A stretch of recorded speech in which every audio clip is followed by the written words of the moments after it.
समय के रहते अगर हमने कुछ भी एक्शन नहीं लिया है तो बहुत कुछ हमारे हाथ से जा सकता है। इस कहानी से समझते हैं। एक गुरु थे, उनका एक शिष्य था, उससे बड़ा प्रेम था। उन शिष्य को भी बड़ा प्रेम था गुरु से। लेकिन गुरु ने धीमे धीमे देखा कि शिष्य के अंदर कहीं ना कहीं आलस बढ़ता चला जा रहा है। सुबह देर से उठता था और जो भी काम करना होता था उसको थोड़ा सा डिले करने की कोशिश करता है। तो गुरु को ये बात बड़ी खटकने लगी। सबसे बड़ा कोई दुश्मन होता है तो वो आलस होता है। आलस से हमें कोई चीज मिलनी भी हो वो भी हमसे दूर चली जाती है। तो गुरुजी ने एक दिन शिष्य को बुलाया और बोला कि मेरे पास ये जादुई पत्थर है, इसे जिस चीज से लगाओगे वो सोने का हो जाएगा। 2 दिन के लिए अपने पास रखना, मैं दूसरे गांव में जा रहा हूँ, 2 दिन के बाद सुबह आते ही मैं ये पत्थर तुमसे ले लूंगा। और ये कह के चले गए। तो शिष्य था वो तो खुशी से पागल हो गया। सोचना शुरू कर दिया कि मेरा कैसा जीवन होने वाला है, मेरे चारों तरफ नौकर होंगे, मेरा बड़ा सा महल होगा। ये सोचते हुए उसने पूरा दिन निकाला। अब एक दिन और बचा हुआ था तो उसने कहा ठीक है, कल सुबह होते ही बाजार जाएंगे और वहां से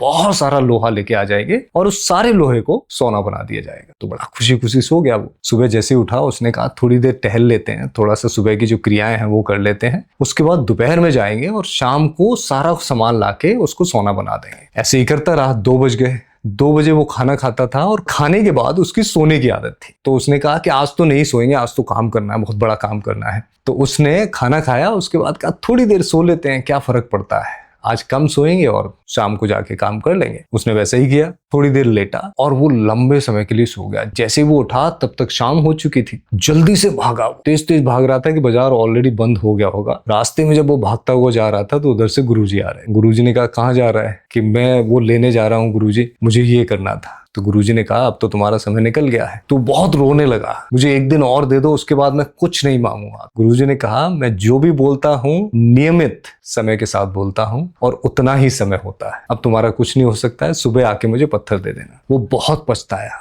लेकिन इस घटना ने उसके जीवन में बहुत बड़ा चेंज ला दिया कि जो भी करना है अभी करना है, इसी वक्त करना है ना। ये कहानी हमें बहुत बड़ा ज्ञान देती है। कई बार हम डिले करते रहते हैं चीजों को, अपने अंदर एंजाइटी बढ़ाते रहते हैं कि अरे ये भी करना है वो भी करना है, और एक्शन लेते नहीं है। और जो अपॉर्चुनिटी है वो हमारे हाथ से कहीं ना कहीं जाने लगती है। तो अगर सक्सेसफुल होना है, कुछ भी बड़ा करना है जीवन में, जो सबसे बड़ा चेंज है वो ये है कि काम को उसी समय करना शुरू कर दो जिस समय उसको किया जा सकता है।